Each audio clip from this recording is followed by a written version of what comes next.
Bienvenidos a nuestro canal El Tributaristas, un canal enfocado con fines educativos, profesionales y empresariales, donde abordaremos diferentes temas tributarios relacionados con la aplicación de impuestos en El Salvador. Te presentamos a nuestro anfitrión, el licenciado Guillermo Romero. Bienvenidos a mi canal El Tributaristas. Te saluda Guillermo Romero, tu anfitrión. Hoy vamos a abordar el tema de los intereses por préstamos de sujetos excluidos del IVA. Si son deducibles o no son deducibles del impuesto sobre la renta. Importante esto, porque muchas veces hay compañías o hay empresas que obtienen préstamos del sector informal o de personas que no son contribuyentes del impuesto y que ocupan esos préstamos para el financiamiento de sus operaciones. Sin embargo, hay que revisar la normativa y adentrarnos en ella. Y lo primero es ver si el gasto es necesario y útil para el mantenimiento de la fuente y para la generación de la renta. Y el artículo 28 de la Ley de Renta ya establece y dice que la renta neta se determinará deduciendo de la renta obtenida los costos y gastos necesarios para la producción de la renta y para la conservación de su fuente que esta ley determine, así como las deducciones que la misma establezca. Y el artículo 28 me da la directriz de establecer si un gasto es necesario, si es útil o necesario para que yo me lo reclame para propósitos del impuesto sobre la renta. Así las cosas, nos vamos nuevamente, ¿verdad?, a la misma ley y establecemos allá en el artículo 29, numeral 10 de la Ley del Impuesto sobre la Renta, dice, son deducibles de la renta obtenida los intereses. Numeral 10 dice, los intereses pagados o incurridos, según sea el caso, por las cantidades tomadas en préstamo, toda vez que sean invertidos en la fuente generadora de la renta gravable, así como los gastos incurridos en la constitución, renovación o cancelación de dichos préstamos, los cuales deberán deducirse en proporción al plazo convenido para el pago del financiamiento.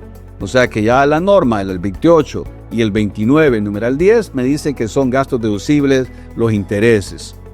Bien, ahora vamos a lo contrario. Lo contrario es cuándo no van a ser deducibles los intereses. Cuándo yo debo de considerar que los intereses son gastos no deducibles. Y nos vamos a la normativa en el 29A de la misma Ley de Renta, dice costos y gastos no deducibles.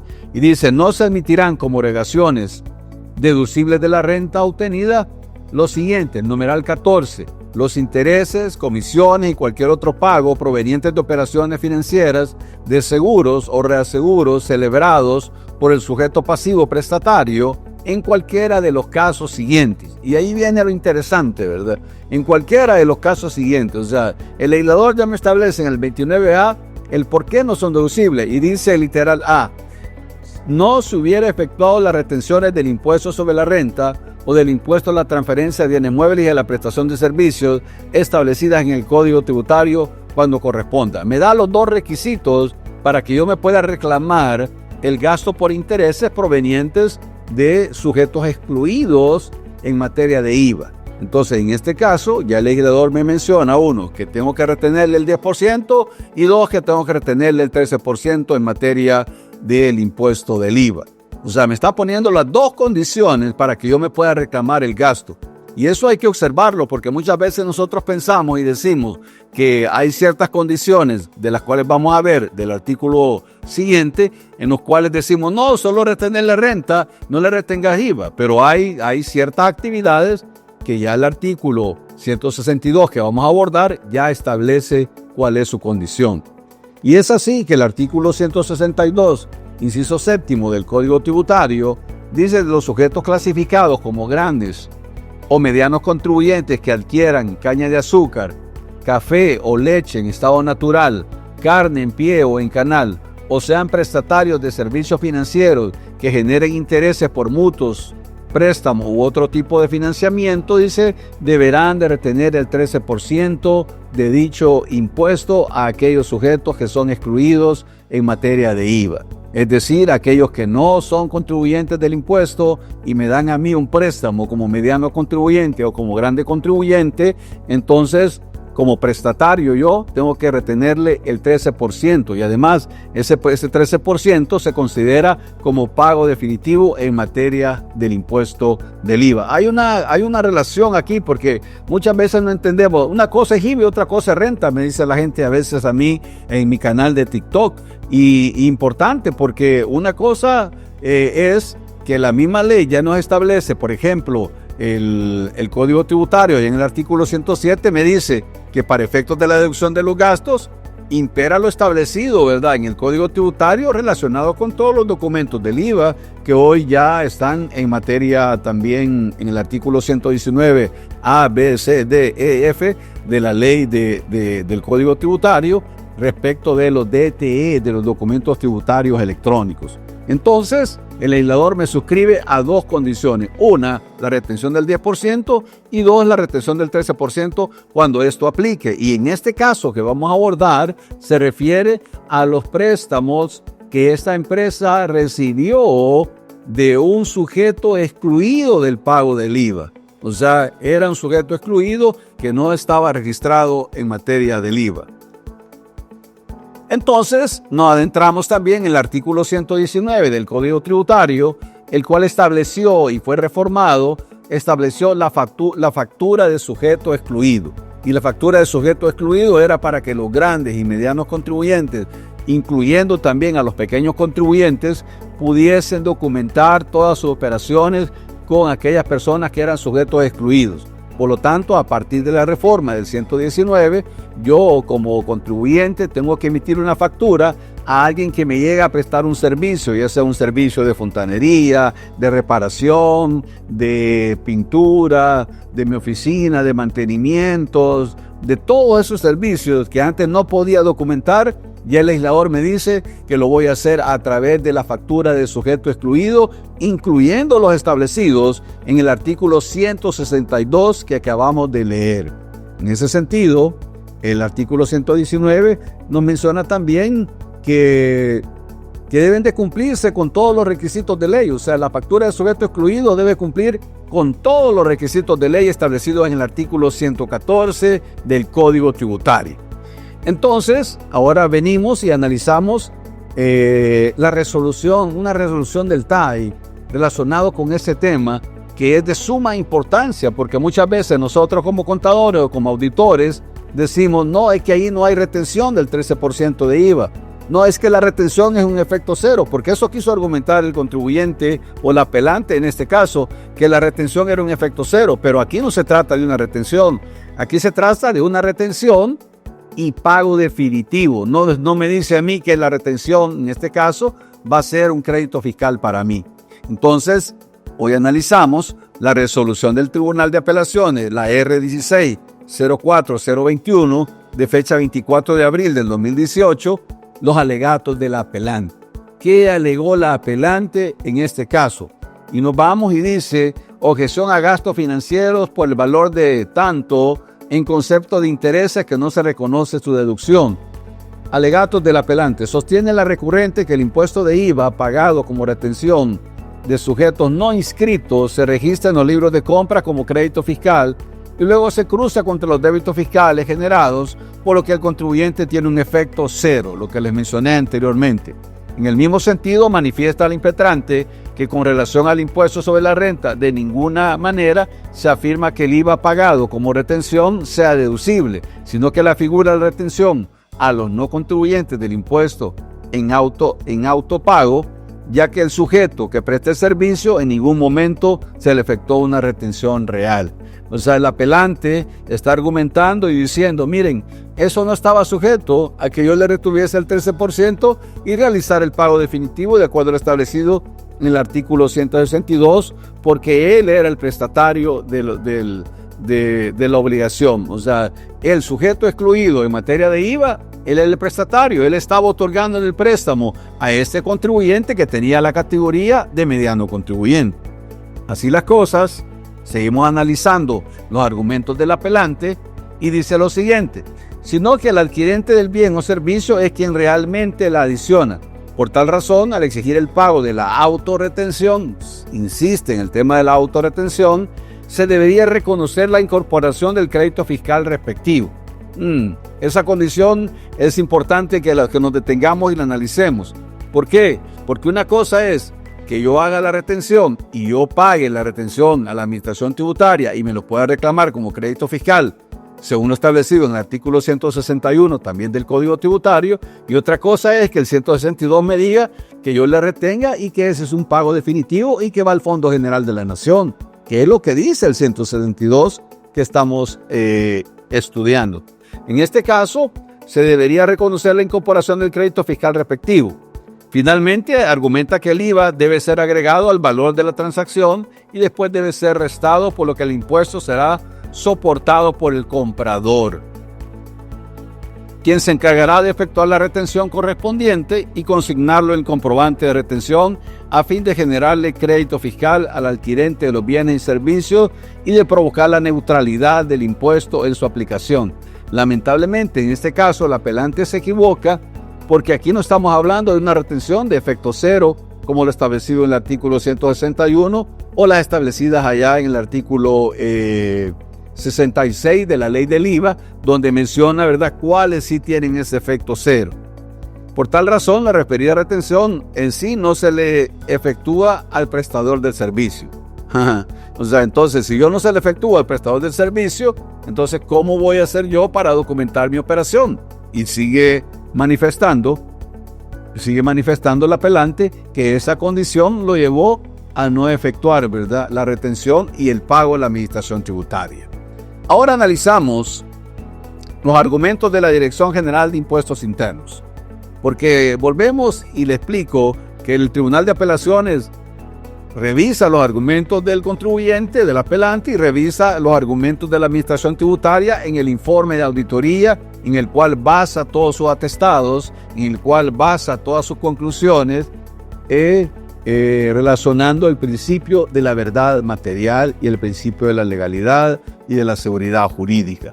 Por su parte, la Dirección General de Impuestos Internos verificó que la cantidad X registrada en la cuenta contable, número tal de gasto financiero, su cuenta intereses, por intereses pagados sobre mutuos simples de préstamos recibidos de personas naturales no contribuyentes del impuesto del IVA, fueron objetadas debido a que no se retuvo el 13% del impuesto antes referido.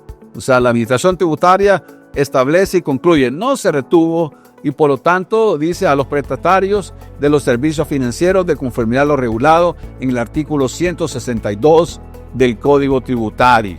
Así las cosas, en relación al artículo 162, la administración tributaria relaciona también el artículo 29A, numeral 14, literal A y numeral 18 de la Ley del Impuesto sobre la Renta, debido a que el pago de los intereses los documentó con una constancia con la cual únicamente retuvo el 10%. Sí hubo una retención del 10% en materia del impuesto sobre la renta, establecidas allá en el artículo 156 del Código Tributario, no contando los intereses pagados con la debida documentación de soporte correspondiente, según lo estipulado en el artículo 119, que es lo que habla de la factura de sujeto excluido.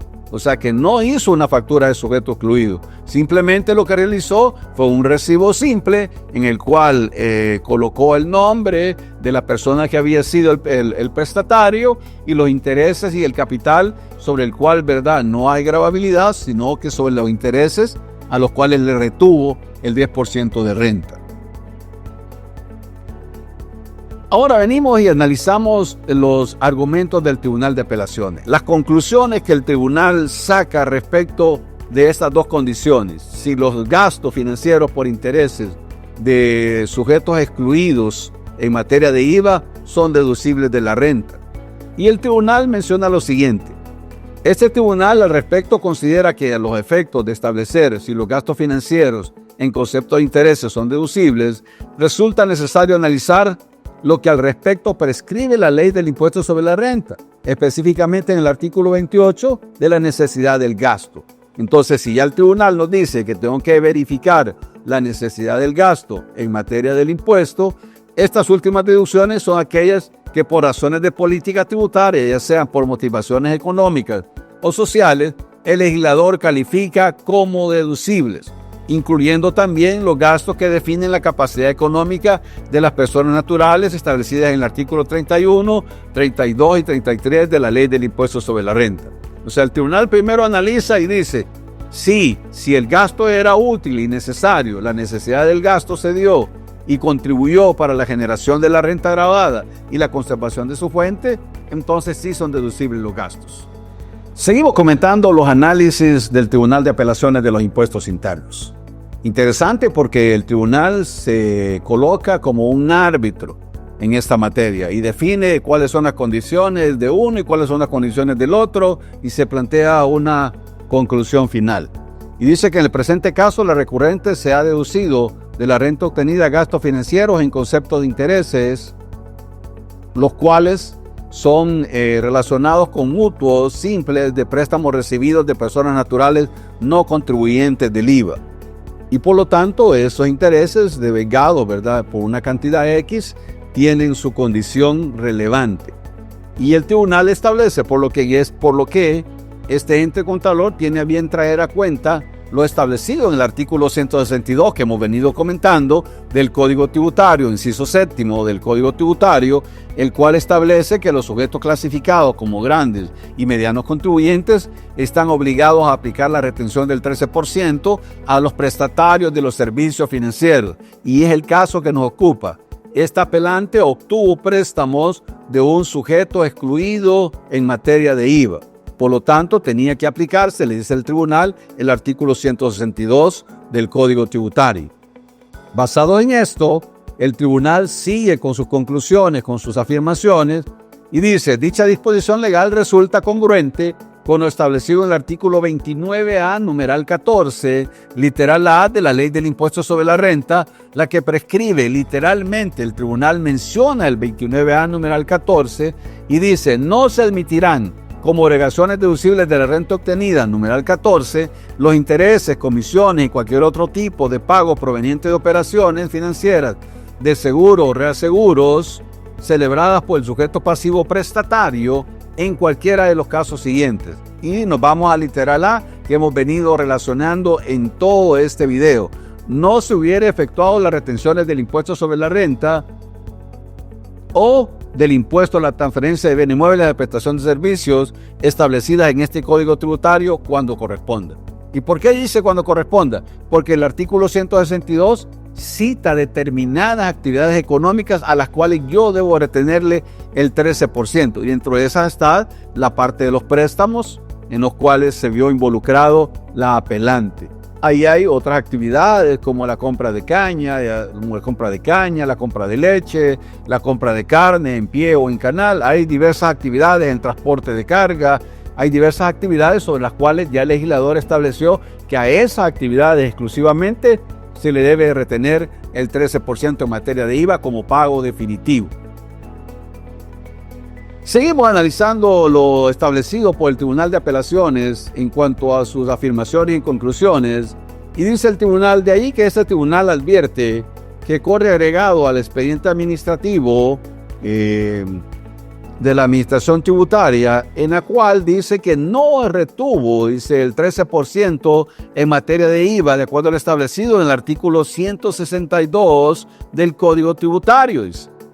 Y que el contribuyente afirma que por un error involuntario no se efectuaron las retenciones del 13% del impuesto a la transferencia de muebles y a la prestación de servicios. O sea, el tribunal dice, si vos me estás diciendo como contribuyente que cometiste un error involuntario, ¿cómo hoy venís a alegar que querés reclamarte el gasto de intereses si no cumpliste con lo establecido allá en el 29A, numeral 14, literal A de la Ley del Impuesto sobre la Renta? Entonces el tribunal dice, ya argumentando con eso, el tribunal manifiesta lo siguiente.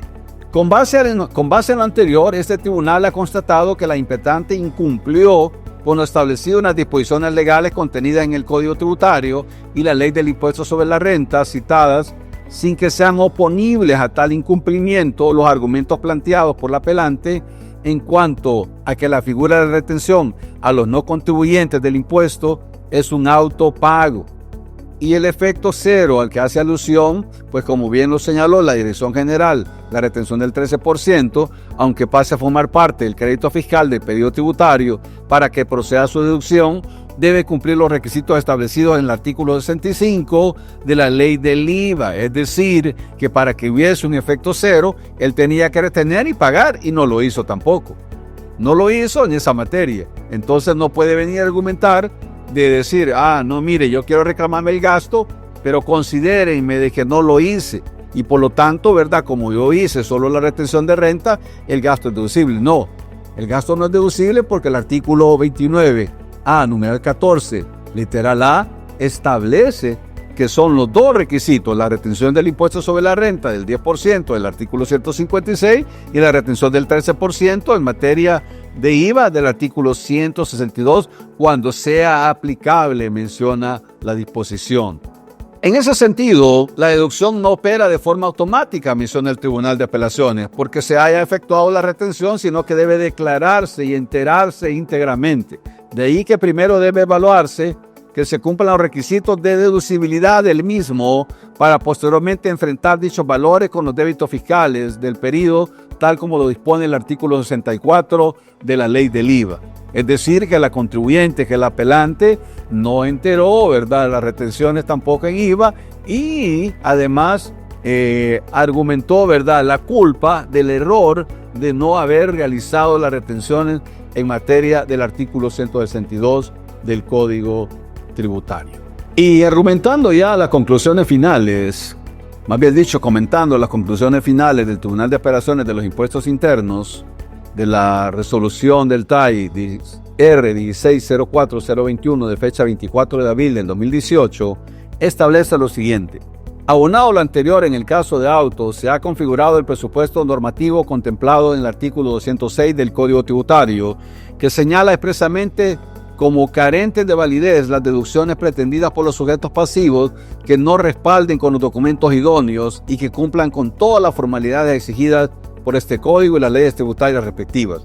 En este caso, el tribunal concluye, no retuviste de acuerdo al artículo 162 y era una condición fija, una condición impetrante o una condición legal que hiciera las dos retenciones, la del 10 de la renta del artículo 156 del Código y la del 13 del 162 del Código Tributario.